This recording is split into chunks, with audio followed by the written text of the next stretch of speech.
بسم الله الرحمن الرحيم. ازيكم؟ دي كده نصيحة مني لأي حد بيجي يتعامل معي. شوف، يعني قبل ما تيجي تكتر في الكلام معي افهم ان طبعي هو طبع زحل في البيت الاول، لان هو ده كوكب موجود عندي في الخريطة. عشان تستفاد مني او يعني تتعامل معي او حاجة، خليك دغري. يعني هات من الاخر، حاول تجيب من الاخر. يعني عشان تفهم شخصيتي كويس، انا عندي زحل في البيت الاول، بحب اجيب من الاخر. فلا تلف كتير، ولا تقعد تدور، ولا تقعد يعني ايه، تعالى هات من الاخر يعني. اقسم الموضوع كده وخش في قلب الموضوع، واغرف من قعر الحله، وهات لي من اخر الموضوع. قصه انك تعمل زي طالع الجوزاء تنافق وتشتغل منافق، او انك تعمل زي برج الميزان تقعد تتردد، او انك تتكلم في الدين وتفتكر ان انا ملحد، او تفتكر ان انا ربوبي، ولا تفتكر ان انا لا ديني، او تفتكر ان انا لا ادري، من العيال الملاحده الكفره الزنادقه اللي عندهم شكوك في الدين، وتيجي تناقشني في الدين كتير. انت اللي هتزعل، يعني انت اللي هتزعل. دي نصيحة عشان تعرف تاخد مني معلومة او تعرف تستفاد. لا تتصادم معي، لان انت اللي هتزعل. يعني هتكلمني في الدين، هتكلمني في مش عارف في ايه، في الاقتصاد، في السياسة، مش عارف في ايه. انت اللي هتزعل. في الاول وفي الاخر برضو انت مش هتأثر فيا في اي شيء، ولا هتغير في طباعي، ولا هتغير في سلوكياتي، ولا هتغير في قناعاتي طبعا، ولا حاجه ولا اي شيء. انت اللي هتتاثر، وانت اللي هتزعل، وانت اللي هتتضايق، وانت اللي هتقعد تكره نفسك وتقول سافل وقليل الادب ولسانه طويل ومصري ومتربي في الشارع وتربيه شوارع ومش عارف ايه وانسان قليل الادب واحنا بنتعامل معاك وانت مش عارف ايه. انت انت اللي بتكتر في الكلام. انت اللي بتكتر فيك. انا طبعي واضح، وكلامي واضح، وكل شيء بقوله بوضوح. انت ليه بتحب كتر الكلام؟ ليه بتحب الجيل والجال؟ زي مسطبة النسوان تحب الجيل والجال، قالوا وقلنا وكانوا وكنا. هات من الاخر، هات من الاخر. طيب، دايما كده عايز تتعامل معي، هات من الاخر. خش في قلب الموضوع وهات من الاخر. كده انت انسان كويس. معلومة مهمة، لا تحاول تيجي تفرض قناعاتك وتفرض رأيك علي. انا مش باخد قناعات من حد، ولا باخد آراء من حد. طيب، معلومة يعني بعرفك شوية.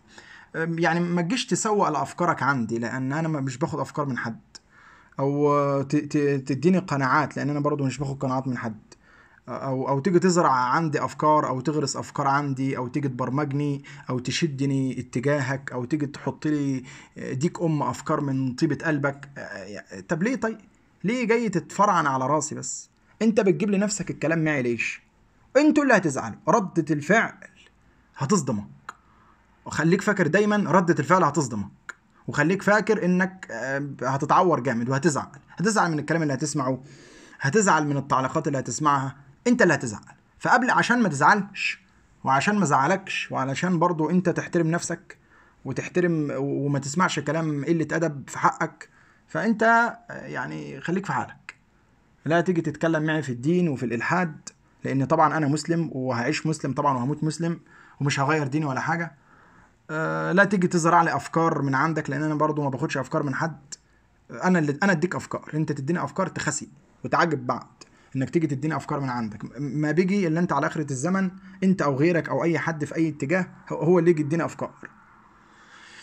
و الناس اللي بتحب تجادل كتير وتحب تكتر في الكلام وتزود الموضوع، يعني يعني انا ردة فعل. يعني الالحاد انا ما اتكلمتش فيه الا عشان الملاح ده اللي بيظهروا في حياتي. يعني موضوع الالحاد ده مستحيل اضيع وقت، ومستحيل اقعد اتكلم فيه، بس بسبب ولاد الحرام اللي كل شويه طالعين في حياتي ملحدين، ويتكلموا في الدين ويخبطوا في الدين وكل يوم برأي، وكل يوم بمذهب، وكل يوم عقيدة، وكل يوم معتقد، وكل يوم فكر ديني، وكل يوم مش عارف ايه انا ماني فاضي. انا ماني فاضي للمنكحة وقلة الادب والسفالة دي، انا ماني فاضي. يعني قصة الدين دي انك تقعد تكلمني في الدين، انا شخص هنا بحلل خريطة فلكية، مو فاضي ابدا ان انا اقعد اتناقش معاك في الدين. خلاص، يعني هتضطر اني بقى اروح اسمع في القناه بتاع هيثم طلعت والناس اللي بيردوا على الملاحده وتفنيد شبهات الملاحده، وهنضطر بقى نقعد نتكلم في الدين والالحاد يعني، او تقعد تكلمني في السياسه وبلدك. الله ياخدك انت وبلدك.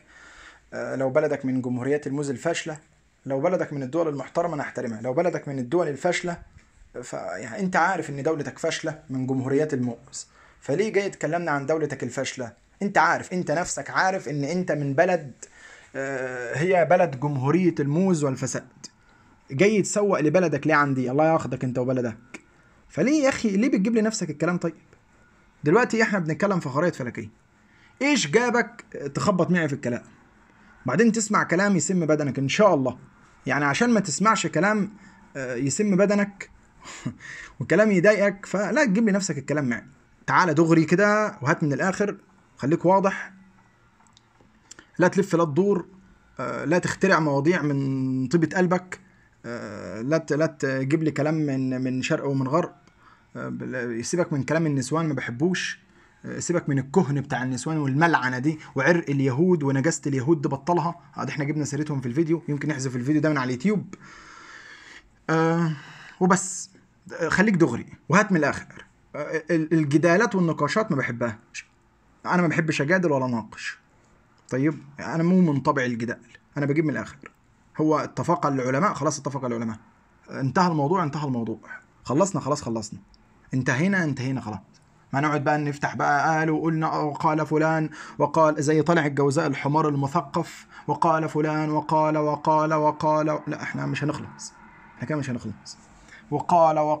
احنا كده مش هنخلص، احنا كده هنفتح باب للجيل والجال والسفالة وقلة الأدب والوساخة والملعنة وكتر الكلام ونقل الكلام، ويعني مش هنخلص، احنا كده شكلنا كده مش هنخلص. فانت قبل ما تسمع كلام يسم بدنك وتورط نفسك معي وتيجي تتدخل وتتناقش وتتكلم، يعني ليه بتجيب لنفسك قلة الأدب معي؟ ليه طيب؟ ليه طيب؟ انت خليك محترم وهات من الآخر. حلو؟ بس شكرا. يعني في أبسط من كده؟ هات من الآخر، هات من آخر الموضوع، لا تقعد تلف وتدور كتير، خش في قلب الموضوع، اخلص، لا تكتر كلام. 1+1=2 بس، انتهينا. ايه بقى لازمة كتر الكلام؟ ايه لازمة الحوارات؟ ايه لازمة اللف والدوران؟ ايه لازمة الجيل والجال وكل يوم تتصل تكرر نفس الموضوع وتسأل في نفس السؤال؟ انت مش احنا المرة اللي فاتت قلنا الموضوع ده وخلاص خلصناه وقفلنا الموضوع؟ لا يرجع يفتح الموضوع ده تاني. الله، طب وبعدين هو انا فيا خلق وفيا نفس وفيا طاقة وفيا احتمال ان انا اقعد اعيد نفس الكلام وازيد فيه؟ وانا لو بعيد وازيد فانا بعيد وازيد من الناس.